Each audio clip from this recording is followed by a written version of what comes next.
Hello friends, welcome back to the kitchen. இன்றைக்கி வந்து செய்கிறது பார்த்திங்கனாக்கா திணை பாயாசம். இதில் வந்து 50 கிராம்ஸ் வந்து நான் வந்து திணை எடுத்திருக்கேன். 50 கிராம்ஸ் வந்து பாசிப்பருப்பு, அதாவது பைத்தம்பருப்புன்னு சொல்லுவாங்க. ஸோ அதுக்கப்புறம் வந்து 100 கிராம்ஸ் வந்து ஜாக்ரி வெல்லம், அப்புறம் கொஞ்சமாக வந்து தேங்காய் கோக்னட் எடுத்திருக்கேன், கொஞ்சம் வந்து திருகி போடுறதுக்காக. ஸோ இது பார்த்திங்கன்னா திணை வந்து ரொம்ப ஹெல்த்துக்குமே வந்து ரொம்ப நல்லது.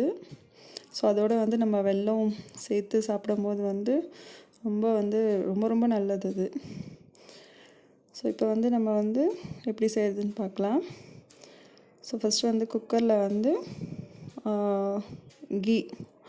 நெய் ஊற்றிட்டு, ஸோ கொஞ்சம் சூடான உடனே வந்து நம்ம வந்து அந்த திணையையும் பாசிப்பருப்பையும் வந்து கொஞ்சம் கோல்டன் ப்ரௌன் கலர் வர அளவுக்கு வந்து நம்ம வந்து கொஞ்சம் ஃப்ரை பண்ணிக்கலாம்.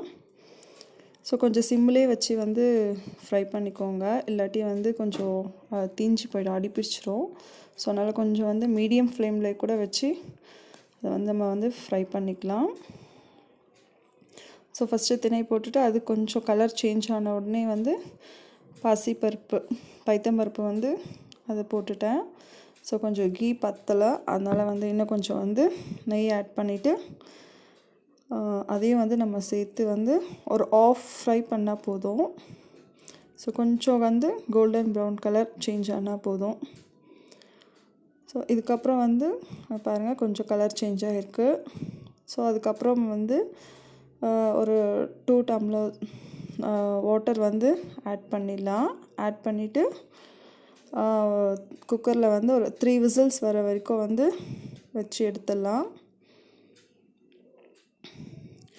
பாருங்கள் நல்லா வந்து வெந்திருக்கு.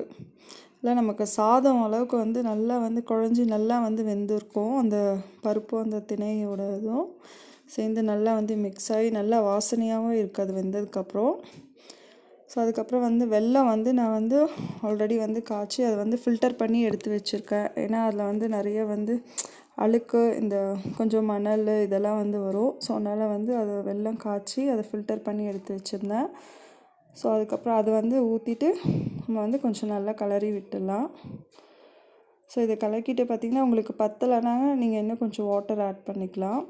ஸோ அதுக்கப்புறம் வந்து ஒரு 100 ml வந்து பால், அப்படின்னா ஒரு டம்ளர் பால், காய்ச்சின பால், பாயில்டு மில்க்கு, வெல்லம் போட்டுட்டு கொஞ்சம் நல்லா வந்து கலரி விட்டுட்டு அதுக்கப்புறம் வந்து நம்ம வந்து பால் விட்டுட்டு அதையும் வந்து சேர்த்து மிக்ஸ் பண்ணிடலாம்.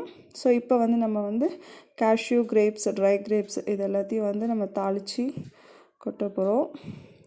ஸோ ஃபஸ்ட்டு வந்து கொஞ்சம் ஏலக்காய் பொடி, அதுக்கப்புறம் வந்து கேஷ்யூ, நம்ம ஆஸ் யூஷுவல் பாயாசத்துக்கு எப்படி வந்து நம்ம தாளித்து கொட்டுவோமோ அந்த மாதிரி வந்து கொஞ்சம் கேஷ்யூ போட்டுட்டு கொஞ்சம் கோல்டன் ப்ரௌன் வந்த உடனே வந்து கோக்னட் நம்ம வந்து திருகி வச்சுருந்தோம் இல்லைங்களா, ஸோ அந்த கோக்னட்டை வந்து ஆட் பண்ணி அதுவும் வந்து நெய்யில் கொஞ்சம் வந்து நல்லா வந்து ஃப்ரை ஆகணும். ஸோ அப்போ தான் வந்து அது நல்லா வந்து ஃப்ரை ஆன உடனே வந்து ரொம்ப நல்லா வாசனையாக இருக்கும் அதை வந்து நம்ம அந்த பாயாசமில் ஆட் பண்ணும்போது.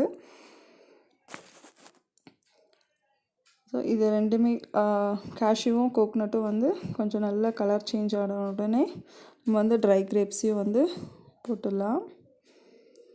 ஸோ அதுதான், அதுக்கப்புறம் வந்து அதை எடுத்து நம்ம பாயாசமில் ஆட் பண்ணிடலாம். ஸோ திணை பாயாசம் வந்து ரெடி ஆகிடுச்சு. டேஸ்ட் பண்ணிவிட்டு கமெண்ட் பண்ணுங்கள். தேங்க்யூ.